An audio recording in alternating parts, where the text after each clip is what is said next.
We started planning for BlackRock to be able to buy Bitcoin and offer it before the FTX crash in October of 2022. And when lots of institutions immediately ran away from Bitcoin and ETH and crypto post FTX, we actually doubled down and we continued to speak to clients. I think one of the most interesting things was speaking to regulators who were genuinely hostile. And many of the applicants who wanted to issue a Bitcoin ETF were actually in the process of either getting sued by the SEC or suing the SEC themselves.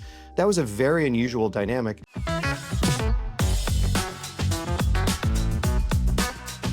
Welcome to the BitcoinTreasuries.net podcast. Tyler here with you. And my guest today spent 2 decades at BlackRock, where he helped build some of the most important products in the history of digital assets. He was the driving force behind IBIT, the iShares Bitcoin Trust, which went on to become the most successful ETF launch in history and one of the largest Bitcoin vehicles in the world. He also helped launch the iShares Ethereum ETF and BITL, the first tokenized U.S. Treasury fund. Then he did something that surprised a lot of people. He left that seat to become CEO of Sharplink, one of the largest Ethereum treasury companies in the world. Joseph, Shalom, welcome to the show. Tyler, it's great to be here.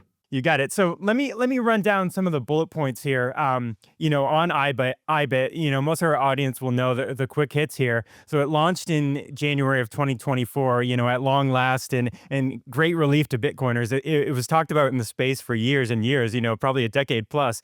And it was widely called the most successful ETF launch in history. It was the fastest fund to ever hit $10 billion in assets, which took about, I think, 7 weeks last I checked. You can correct me if my number's wrong there. It was the fastest to hit $50 billion. Today, it holds over 750,000 Bitcoin. It's gone back and forth with Strategies Treasury stack on the biggest public equity vehicle for Bitcoin. Its AUM peaked at $74 billion in the middle of last year's in Bitcoin's bull run. And it sat, in the 50 billion range in early 2026 after Bitcoin's drawdown. So you spent 20 years at BlackRock, Joseph, and you helped build IBIT. So you left to run an Ethereum treasury company. So walk me through that decision. Well, first of all, I'm actually really glad to be here and to tell the story because we all learn lessons throughout our career. But IBIT was actually the product of like dozens and dozens of people. My digital asset team worked really closely with the BlackRock iShares team. And there's a bit of a misnomer that this idea that we created this demand for Bitcoin from institutions and wealth managers and retail, it turns out these buyers were dying and waiting for a vehicle that would allow them to get exposure, but in a way that they felt was safer and a little bit more institutional. Many of these investors who bought IBIT or Fidelity's product or other products, they really didn't know how to own spot Bitcoin. They never had a custodial relationship.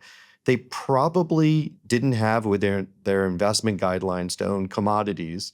And so IBIT and the other ETFs actually were satisfying pent-up demand. And the pent-up demand was there measured in billions and billions of dollars. And we were a little bit surprised by how quickly it grew, but we had been speaking with these customers for years and we knew there was demand. So it was actually super exciting. I built a young team, a very smart team, one of the smallest teams in digital assets on the street. And the reason why I decided to retire, I didn't actually leave to go to Sharplink first. I genuinely retired was the young team had all the experience they needed. They had the smarts.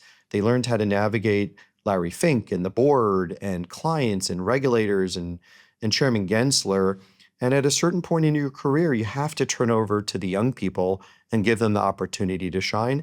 I was retired for 6 weeks, and then I joined Sharplink to lead the launch of the first Ethereum digital asset treasury in history. Today, we're the second largest corporate holder of Ether tokens. Really cool. And before we dig deeper, I guess, into Sharplink, I'm curious, was there a moment that you can recall when you're like, okay, we're finally going to be able to take this product to market with regards to the IBIT ETF, because I remember, sitting there and famously GBTC Grayscale's product, was kind of a closed end fund that was, trying to be an ETF and petitioning the SEC for years, like you said, under Gensler. And then I remember hearing about this, I believe it was a circuit court decision that seemed to be, this was in 2023, that seemed to be a real indication that, the SEC saying that, the way they're treating these applications for Bitcoin ETFs is, not going to hold up in court. So, and then, a few months later, we saw IBIT come to market. So, obviously BlackRock leading the way. It's no surprise there that product was able to accumulate the amount of assets it did. But do you recall a moment, or what was it that allowed you to get that over the finish line? I think there were a series of moments because we started planning for BlackRock to be able to buy Bitcoin and offer it before the FTX crash in October of 2022. And when lots of institutions immediately ran away from Bitcoin and ETH and crypto post FTX, we actually doubled down and we continued to speak to clients. I think one of the most interesting things was speaking to regulators who were genuinely hostile. And many of the applicants who wanted to issue a Bitcoin ETF were actually in the process of either getting sued by the SEC or suing the SEC themselves. So that was a very unusual dynamic. We chose to be educators and explain to the regulators, and there were moments that mattered in these conversations, that one of their jobs was not just to protect market structure. One of their jobs was to actually protect investors. It's part of the mission of regulators.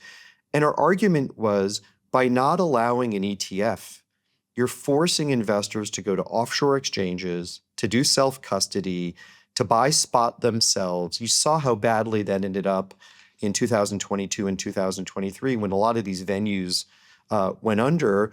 So actually, the better investor protection is to keep them onshore, to keep them in regulated products like an ETF, to keep them with custodians like Coinbase and with a trusted fiduciary like BlackRock.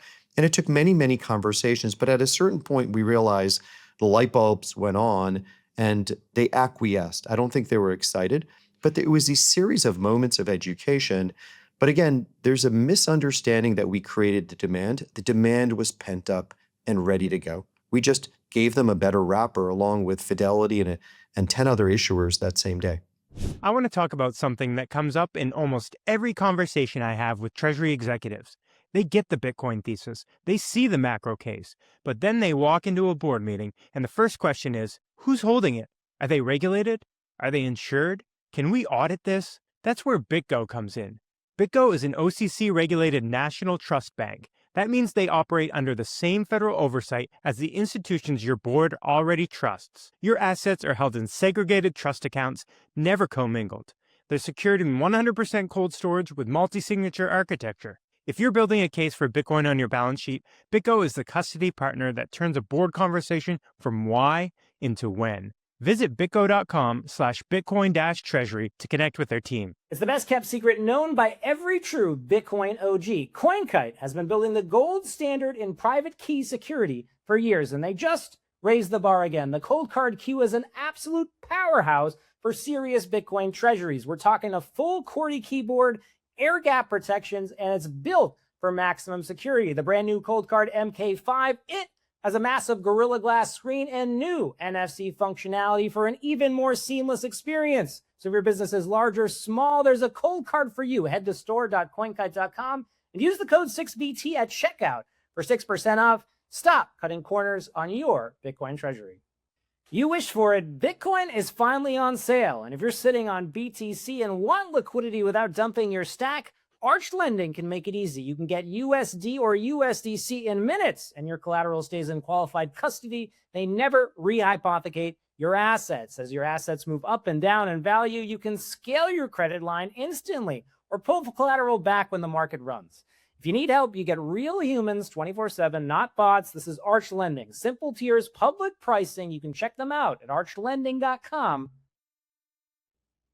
When I think of Bitcoin in the larger crypto ecosystem, I think it unlocks so many more opportunities. Like you said, there's so much pent up demand for these, what was seen as I guess maybe the ugly stepchild of finance, or something like Mhm. that regulators shied away from. And now that the digital ecosystem is merging with the traditional finance system, and we're seeing it as more digital asset treasury companies come to market. There's so much demand that has been pent up there for public equity vehicles, like the company that you head. Is the regulatory environment such that they're going to continue to allow these digital assets, the finance that maybe is not necessarily traditional finance, to thrive and grow and innovate in an increasingly digital world, Joe?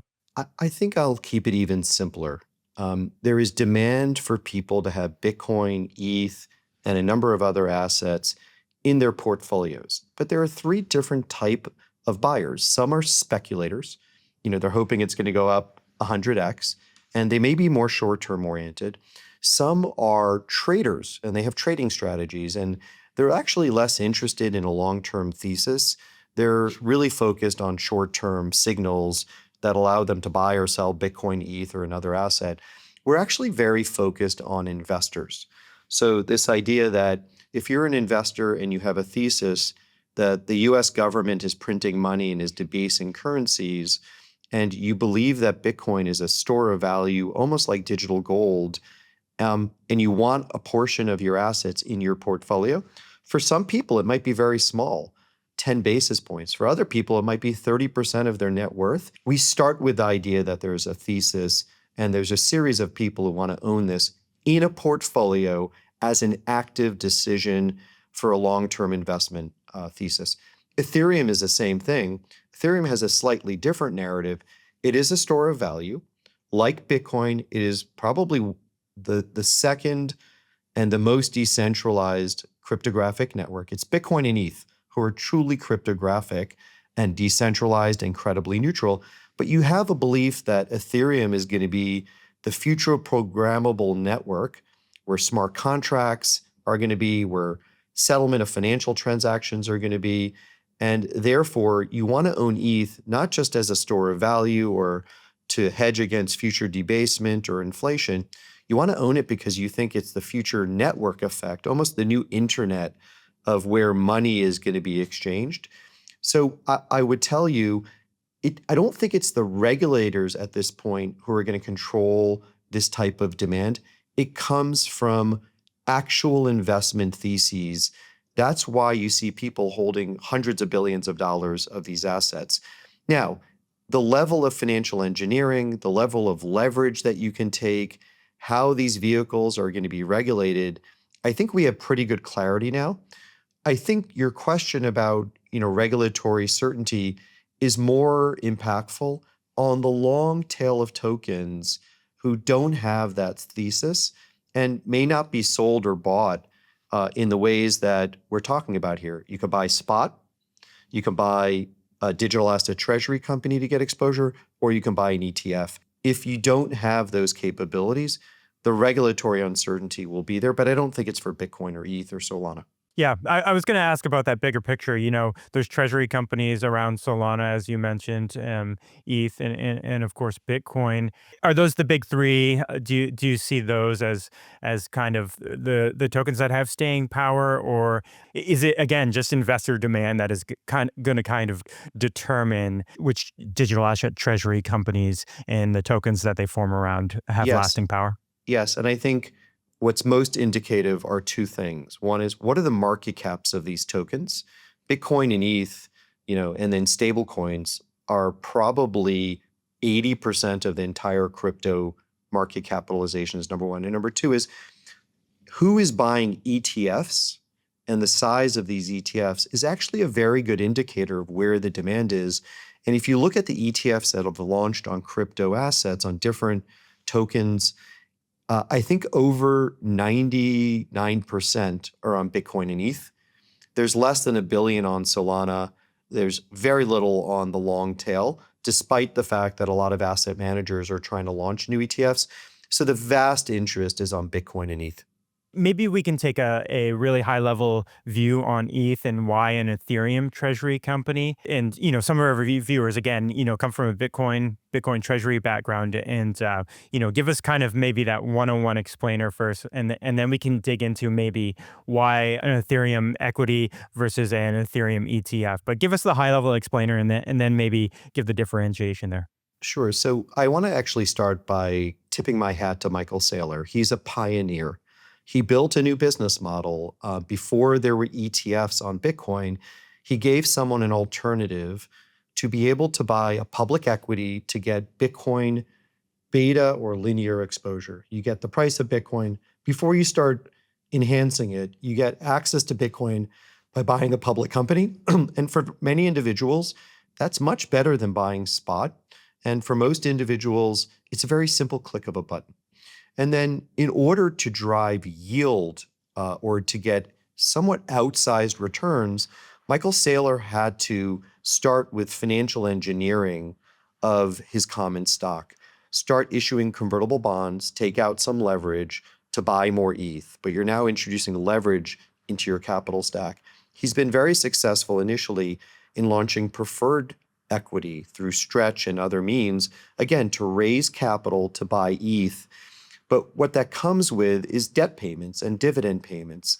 And he's struggling right now to balance buying ETH while still being able to pay back the debt that he took out, the payments on the debt, and the payments on Stretch, over 11% yield. And the reason why that is a bit of a pickle right now is because Bitcoin is a great asset to own. I own a fair amount of Bitcoin. That said, it doesn't have native yield. So now let me jump. I've complimented Michael Saylor, but I've said it's complicated because he's had to introduce financial engineering to kind of outperform Bitcoin. Ethereum is a very similar asset in the sense that it's fully decentralized as a network. It's more programmable than Bitcoin, which is why a lot of the stablecoin activity, why tokenized assets, why DeFi activity, over 50% are happening in the Ethereum ecosystem. And Ether is the native token. But Ether has one difference from Bitcoin. Bitcoin is a proof of work network. You mine, you do these math computations, and then you earn a Bitcoin as a miner. Ethereum is a proof of stake. In order to validate transactions, somebody will post their Ether, they'll stake it, and if the transaction is done with finality and no one is trying to game the system, you'll earn a yield or a return. And that staking reward is about 2.75% on your Ether, and it's native. So when we launched Sharplink, which was the first Ethereum Treasury company, and then it was followed by Bitmine and 6 or 7 others, you had an ability to give investors through a public equity, ours is listed on NASDAQ, access to that Ether price movement, no different than Bitcoin with Michael Saylor and Strategy. But you had an ability to immediately start staking that Ether. And from day one, we staked almost 100% of our Ether and earn yield for your investors. And if you end up issuing debt or you end up issuing preferred stock, you have an ability to make that payment through native yield from your token without having to do a lot of leverage. To date, we've stayed in just common stock. We haven't started introducing convertible bonds or preferred stock because we can give those that productivity and put it back into our treasury. So I love Bitcoin, I love Ether, but Ether has native yield, which makes it easier and maybe a little bit more attractive as a treasury asset. But I'm not here to make an argument Bitcoin versus ETH. I think they both have a role in an investor's portfolio. Sure. Yeah. Thanks for that explainer, Joe. Thinking about all the people who follow our industry in the space, a lot of the criticism is, like as an investor, they'd like to see strategy, do something to earn some yield, or and the price of that has been expensive. The preferred equity model, while it's not redeemable, it does, there's technically no principal repayment, but it is a perpetual liability for the company. They do control the cost of that capital in a sense. The market dictates it, but the board can adjust the dividend rate they pay on their preferreds. There's been a lot of discussion in the Bitcoin treasury space about, can these companies earn yield through L2s like the Lightning Network? There's some Bitcoin treasury companies that have, played with some financial engineering by, selling covered calls and selling cash secured puts. So investors are always trying to, obviously, if you're investing in a public equity, you want that company to outperform the bear asset. It's like the other options are you could go buy IBIT, you could go buy ETH and get exposure that way. You could buy spot Bitcoin or Ethereum, at Coinbase or another exchange. So it's interesting to see, all these companies trying different things. And for you, as someone who's managing a company built on Ethereum that does provide that native yield, how interesting is looking at, maybe a preferred equity model to kind of juice those returns? How serious have the discussions been internally, on looking for other ways to add maybe some leverage or amplification, as the industry kind of calls it? So can I start with a spicy take? I actually think last summer was the summer of digital asset treasuries. We saw dozens and dozens of Bitcoin digital asset treasuries launch. We saw, I think, 6 or 7 Ethereum. I believe there are 4 or 5 in the Solana space, and then a couple of stragglers and AVAX and other ones. I think the first thing I want to say is I believe it's going to be scale accumulators are going to be the survivors, because there is a cost of running a public company. And I think there are potentially in the Bitcoin space way too many digital asset treasuries. And I know some of them are regional. The reason why I say that is if it is going to be a game of financializing your stock through either convertible bonds or through the idea of having preferred equities, only the ones that are most liquid, which means they have size, they're traded, are going to be attractive to institutional investors and even to retail investors. So I think there's a handful of Bitcoin treasuries that dominate the assets under treasury. And I think we'll probably go through a consolidation period. In the ETH space, we saw 6 or 7 launch. At this point, there are 2 or 3 of us who've reached multi-billion-dollar levels. It's Sharplink, it's Tom Lee at BitMine, and then we're starting to see the much smaller DATs who weren't able to get scale. They're just exiting their positions, they're selling their ETH, and they're becoming AI companies or real estate companies. They're done with the DAT strategy. So that's the first take I want to have, which is you need scale, you need professional management, is my first take.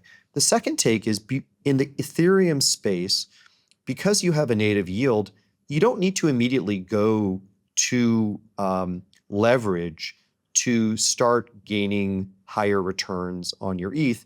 When we started with basic staking. You earn a little under 3% yield. We used that yield and the staking rewards to put it right back in the treasury. So we're actually accumulating through these rewards. But then we started participating in DeFi, taking small sleeves of our treasury. Earlier this year, we took a $200 million sleeve of ETH and we put it into liquid restaking solutions in DeFi. We did it with blue chip DeFi participants. We kept those assets within a qualified custodian. Again, we're not going out into wild west of DeFi. And then what's very interesting, which is unique to Ethereum, because we have permanent capital, we're not a fund that needs to do daily redemptions. We were able to get outsized incentives to keep this $200 million of ETH with these protocols. They want to have what we call TVL, total value locked. They want to be able to say they have assets in their protocol.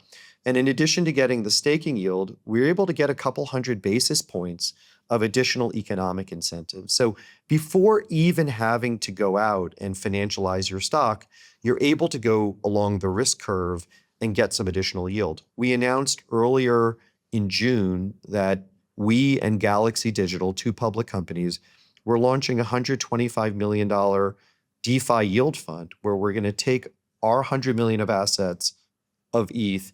Galaxy is going to put $25 million in. They're going to manage the fund, and they're going to start allocating some of this ETH into DeFi protocols, over collateralized, to start getting even higher yields on small portions of our assets. So you can make ETH productive as a portfolio before you start jumping in and taking leverage. Although we've said publicly that's something that we're actively considering. We haven't gone there yet. We thought it was best to season first for a year. So it's a long answer, but the answer in Bitcoin is short. You either have leverage or you don't. That's and then right. you choose the credit instruments you're going to use. In Ethereum, you can drive outsized productivity even before taking leverage.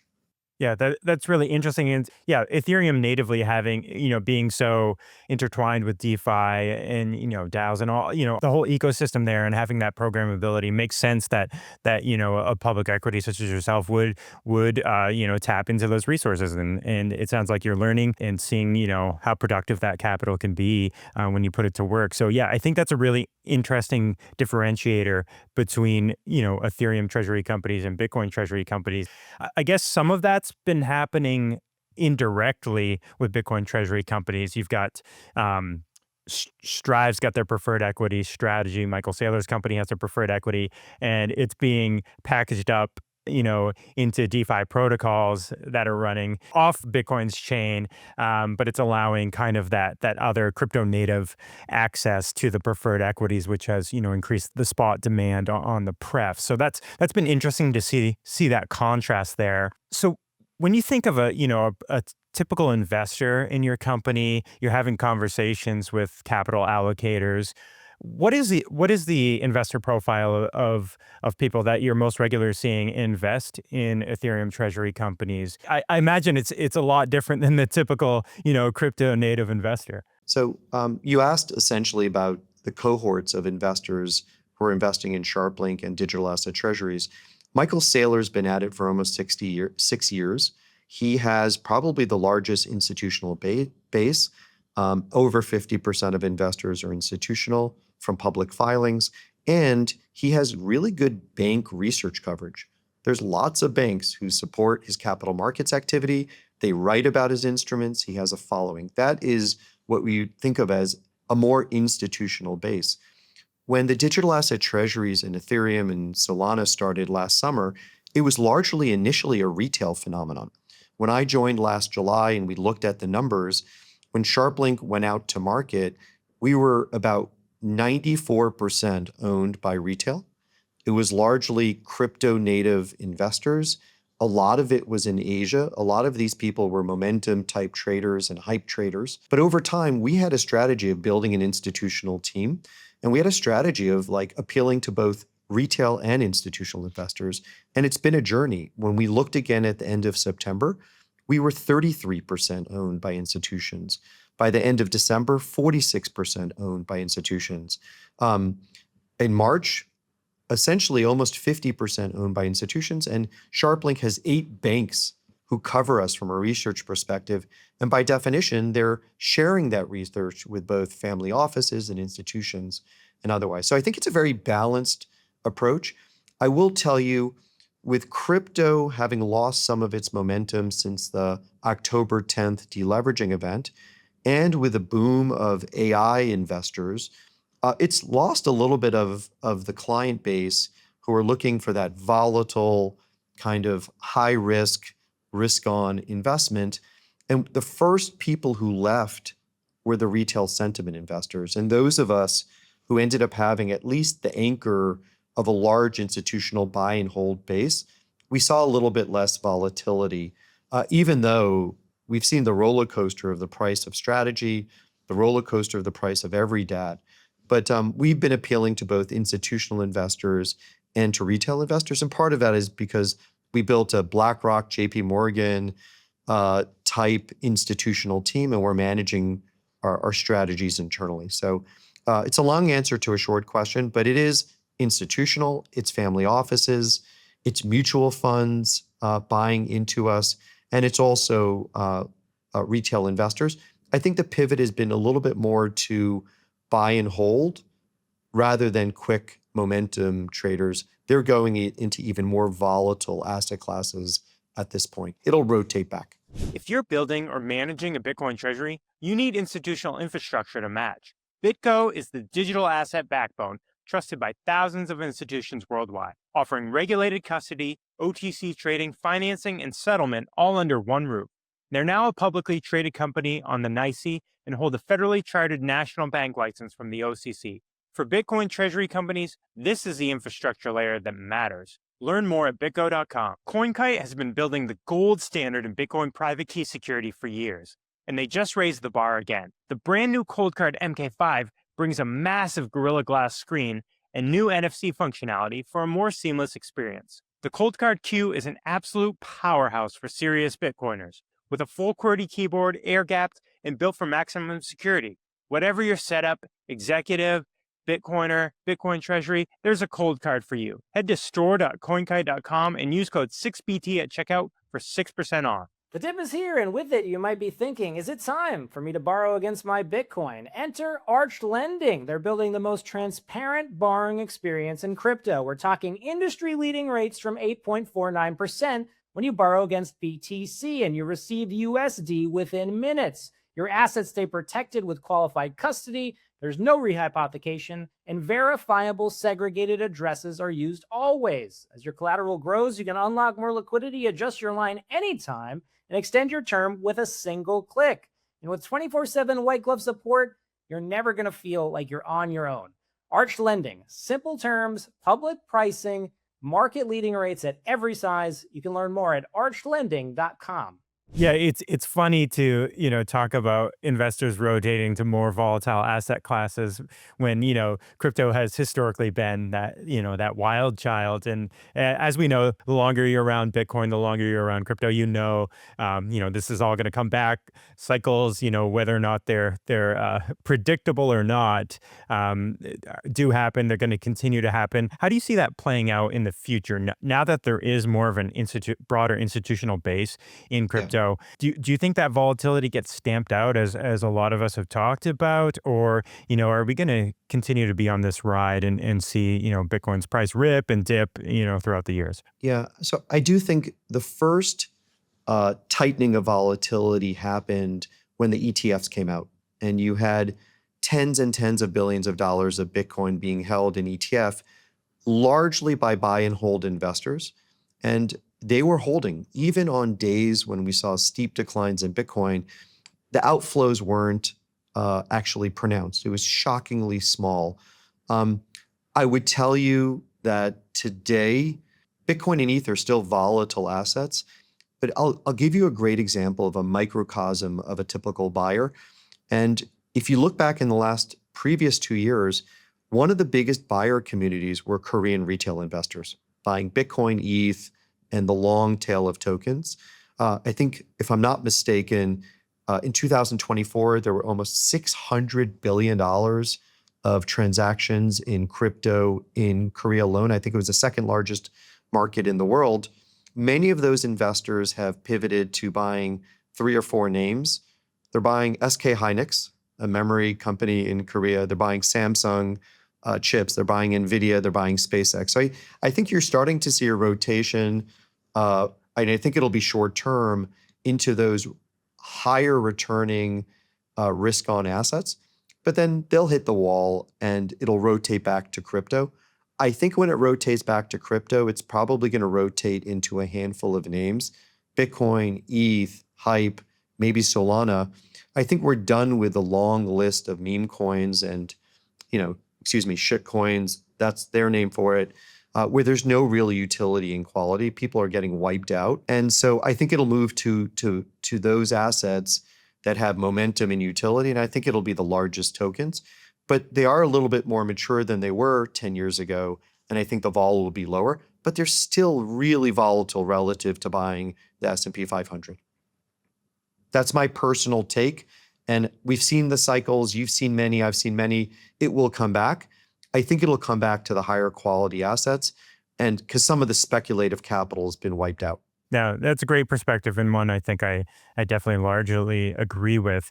Just a side note, that South Korean market has been from the outside looking in, just wild to watch, the investor behavior there. And I know earlier this year they launched their leverage products native for stocks on the Korean exchange, and it just blows my mind, the volatility there. I think those guys are just sicko traders. It's funny to watch. Tyler, can I share a personal highlight?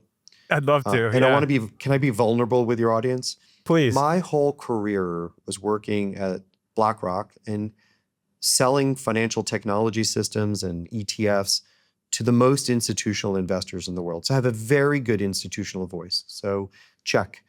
I had no retail voice, and I didn't really understand retail investors. And I think if you're leading a new company, you need to lean into your weakness. Okay, this is my leadership take. You need to lean into your comparative advantage, but also your weakness. So I realized I didn't understand retail investors. I didn't understand as well the community in Asia, Hong Kong, Singapore, Seoul. And if you talk about leaning into your weaknesses, I started last July. I had never been to Korea before in my life, South Korea, or North Korea for your listeners, to be clear. I went to Seoul for Korean Blockchain Week, and I was amazed by the interest in crypto. And I've been back 4 more times to Seoul just since September. Wow. I've been to Europe once, and that tells you where the investor community is. And they're very, very, very cyclical in nature, and they'll rotate in and out. They will come back. Yep. Yeah. Oh, So, sorry, just a personal no, anecdote. I love that. That's a really cool perspective. And yeah, I want to get over there myself and talk to some of the Korean investors and get a feel for that culture. It would be very very familiar to anyone who's been around Bitcoin or crypto for a while.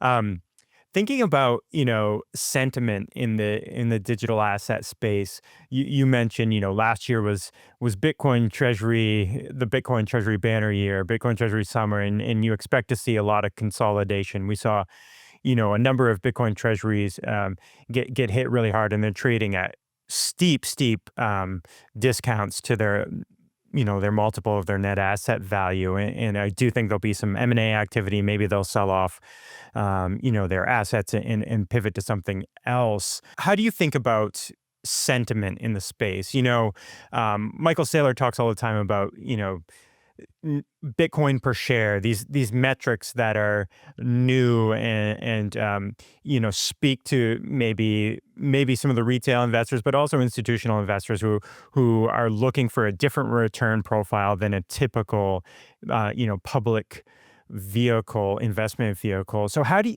you view your strategy when your company is trading at a discount to its net asset value? Of course, like you said, we know the demand's going to come back, the cycle's going to come back. We're going to see the prices of Bitcoin and ETH, shoot up again, like they always do. Demand will be there. There'll be a rotation from the hot trends that are, maybe AI or some of the IPOs like SpaceX.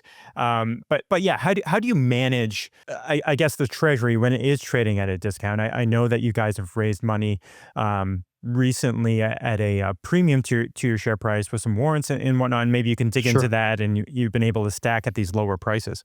Yeah, so very, very simple.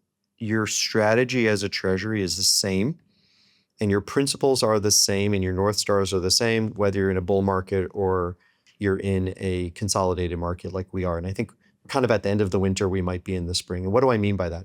Our North Star is very similar to MicroStrategy. You want to accumulate ETH only when it's accretive for your investors to concentrate the ownership per share. When we started, we've doubled our ETH concentration per share. So that's our number one thing. It's not accumulation at all costs. And I'll give you 2 anecdotes. When our MNAV was above 1 for most of last summer and the beginning of the fall, we raised $3 billion in the public markets when our multiple to NAV was above 1. By definition, it's accretive to investors and it compounds ETH per share. When our multiple to NAV, like most treasuries, dropped below 1 last winter and even to today, we committed to our investors we wouldn't dilute them. And while others were still issuing common equity and diluting their investors, we refused to do that. And so we accumulated less during that period of time. We have had a couple of instances, once in October, once a couple of weeks ago, where we had investors who loved the long-term thesis of Ethereum. They believe ETH is underpriced. They love Sharplink. So they were willing to pay a significant premium to buy our common stock above our multiple to NAV of 1. So even though we might be trading at a 0.75, they're willing to pay the value of the stock almost like it was above 1. And in return, we gave them warrant coverage that in the future, if our stock price went up, they can buy warrants for a few years. So we've been able to accumulate in both circumstances, but we're not in the business of accumulating at all costs. We're in the business of accumulating when it's accretive for investors and when their MNAV can go up. The second thing I would politely say is we're productive because ETH is productive in good markets and bad markets. We are staking our ETH, we're participating in DeFi, we're driving yield, and it doesn't matter if the price of ETH is 4,000 or 2,000, we're still going to make it productive. You just might get less rewards at that period of time. And then the final thing I'll say is really, really, really important. You need to put investors first and not have interests that are unaligned with your investors. And while lots of our investors were criticizing us that we weren't raising capital, we weren't buying ETH for a period of time, it was actually in their interest. So that's the big thing. The second way to answer your question is any asset, whether it's SpaceX, whether it's Tesla, whether it's Bitcoin or ETH, need two things to be successful. One, they need an actual narrative and a business model. Like, why should I own Bitcoin? Why should I own ETH? And then it also needs stewards and sponsors. And you can make an argument that Bitcoin had an incredibly singular narrative. There was no asset in the world, and there is no asset in the world that competes with Bitcoin as a store of value. It did lose its narrative as digital gold a little bit. It kind of lost its way on when people are printing money like there's no tomorrow, Bitcoin price will go up. So I think for the last year, it's struggled a little bit with its narrative. It has had a great sponsor in Michael Saylor and a steward. In Ethereum, the thesis is there's a super cycle of assets coming to Ethereum, over 50% of stablecoins, over 50% of tokenized assets, DeFi, agentic rails. But it did have a little bit of malaise with Ethereum Foundation, and you needed stewards like the dads, Joe Lubin, who's a co-founder of Ethereum at Consensus, Tom Lee at BitMine, Sharplink. We've now started funding these ecosystem participants that are coming out of the Ethereum Foundation because we needed a wake-up call for the community. We're winning. We have the license to win, but the narrative wasn't right. So it now requires not only a better storytelling, telling people what's happening, but stewards and sponsors to speak up. And that's the obligation if you're a digital asset treasury company. If you own the asset, you have to be a steward. And so you have Michael Saylor in Bitcoin. Bitcoin's trying to get its narrative back. And you have a few of us and a whole community in Ethereum telling the story of why it's going to be valuable as most of finance comes onto a new distributed, decentralized rail. But it requires a narrative to be true, and it requires a sponsor or a steward. And Tyler, I don't know if you disagree with me, but it feels like Bitcoin has lost a bit of its narrative and stewardship in the last year and a half.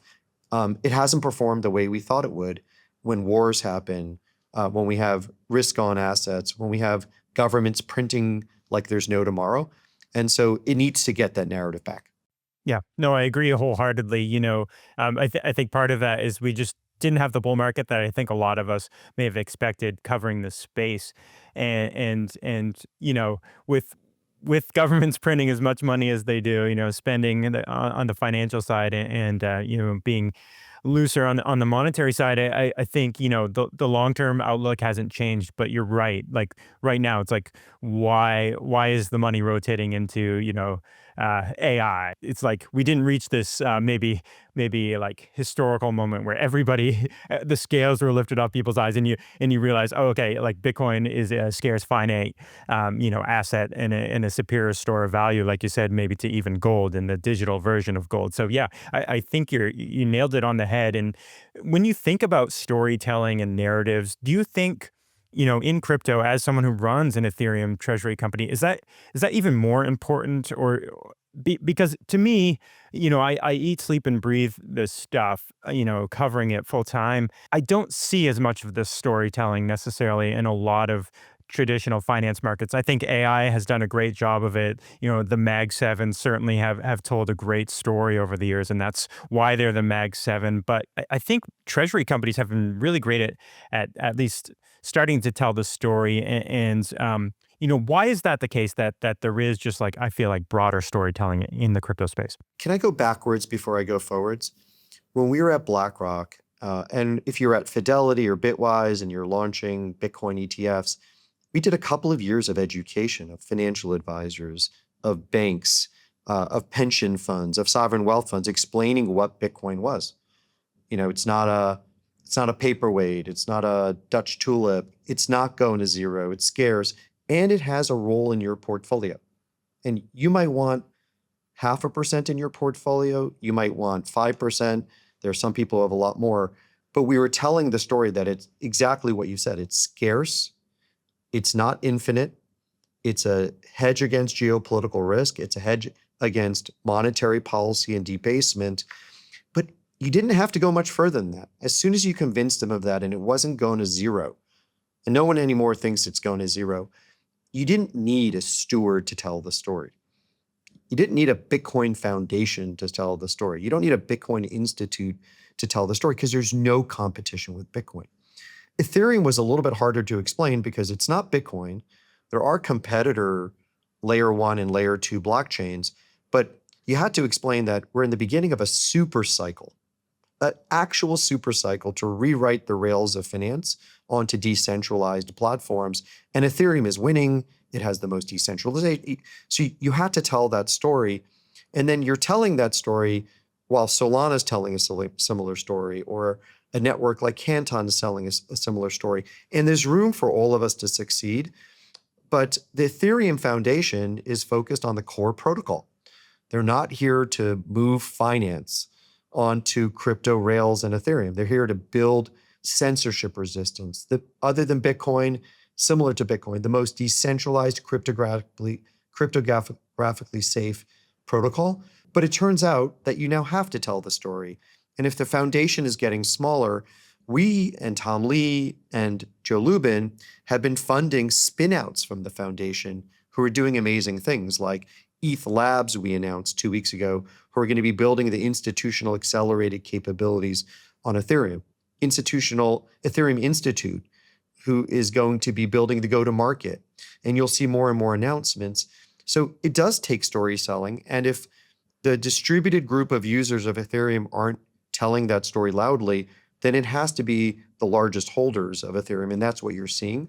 Solana has that, but from a concentrated BD institute, a Solana foundation, and they're able to spend Solana tokens to tell that story. Bitcoin and ETH don't have that equivalent, so stewards have to speak up.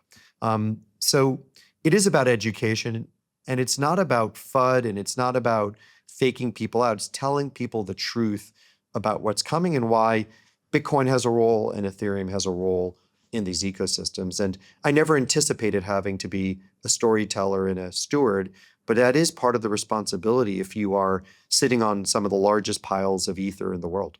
That's really interesting. We're coming up on our time here. I just have a couple questions I want to hit on. You guys joined some of the Russell indices, recently, and a big catalyst I think for the move up was strategy.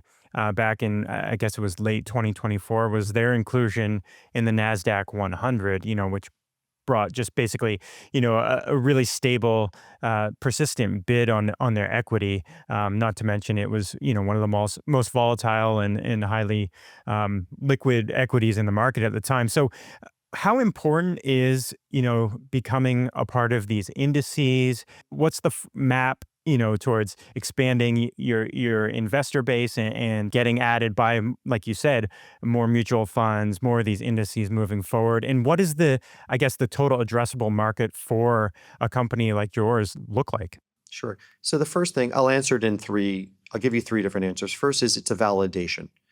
When you have the Russell 1000 and 3000 include a one-year-old strategy in these broad market indices, it's a validation that you're doing something right and you have the scale. So that's number one. Number two is it does create demand for your stock because those who are investing passively into these indices have to own your stock. If you're in the Russell 1000 or 2000, they have to own your stock at the weight in that index, and that creates a buying and holding demand, just like MicroStrategy saw it. The second thing that people don't talk about is many active investors are not allowed to buy a stock, even if they're not index investors who are passively building the indices, if they're active investors and they're benchmarking their portfolio against the NASDAQ 100, or they're benchmarking their portfolio against the S&P 500 or the Russell, they actually are not allowed to own a stock that's not in the index. So now you not only have passive investors coming in because you're in the index, but also active managers can now buy your stock because you're index listed. So it does create a floor, it does create demand. I think where we go from here is when markets are good and our MNAV is above 1, we will raise more capital and add to our treasury. Or we will look at other ways, like we've said, stock premium plus warrants, or maybe converts, or maybe preferred, not because we want to create leverage, but it allows us to raise new capital to buy more ETH. And I think the market is underpricing both Bitcoin and ETH right now significantly. And if the wave of debasement is coming and the wave of institutional adoption is coming to Ethereum, it feels like the risk reward of entering right now is actually a really good entry point, even though I won't make a price prediction. But to the question of the potential size of the market, if you think of this like Ethereum is a network of programmable smart contracts for the future of finance. If you think of it just as like the crypto market cap, it's about $2.3 trillion. But there's hundreds of trillions of dollars that can be onboarded onto Ethereum in stablecoins, tokenization, public equities. So the target market is pretty massive. And the example I'll give you is when Jeff Bezos was in the early days of automating book selling on chain, it was called Amazon, people chided him and made fun of him that he was losing money and he was subsidizing book selling on chain and it was an internet bubble. They did not understand that that was not his target market. His target market was a new market structure for online commerce.